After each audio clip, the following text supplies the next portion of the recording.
శంకరుడు ఆ శివలింగంలో తల కిందకి పెట్టి పాదాలు పైన పెట్టుంటాడు. ఇలాగా ఎక్కడైనా తల పైకుంటుంది, కాళ్ళు కిందకుంటాయి.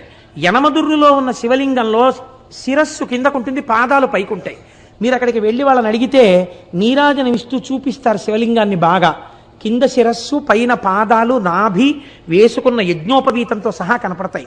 యమధర్మరాజు గారు ప్రార్థన చేశాడు ఒకానొకప్పుడు, రాక్షస సంహారం చేయడానికి అమ్మా నువ్వు వచ్చి యనమదుర్రులో కూర్చుంటే నీ శక్తిని నాకు అనుగ్రహిస్తే నేను రాక్షస సంహారం చేస్తానని. అంటే అమ్మవారు శంకరుడు యోగనిష్టలో ఉండి ఆయన ఆ సమయమునందు శీర్షాసనం వేసి ఉన్నాడు. తల కిందకి పెట్టి కాళ్ళు పైకి పెట్టి కాళ్ళు పద్మాసనం వేసుకుని ఉన్నాడు. ఇలా పొడుగ్గా కూడా పెట్టలేదు. అలా కూర్చున్నటువంటి పరమశివుణ్ణి చప్పుడు చేయకండి, స్వామి యోగనిష్టలో ఉన్నాడు, నేను ఒక్కదాన్ని రావడం ఇప్పుడు ఉండదు, ఈయనతో కలిసి రావాలి అని సుబ్రహ్మణ్యుడు చంటి పిల్లవాడు ఏడుస్తున్నాడు. ఏడుస్తున్న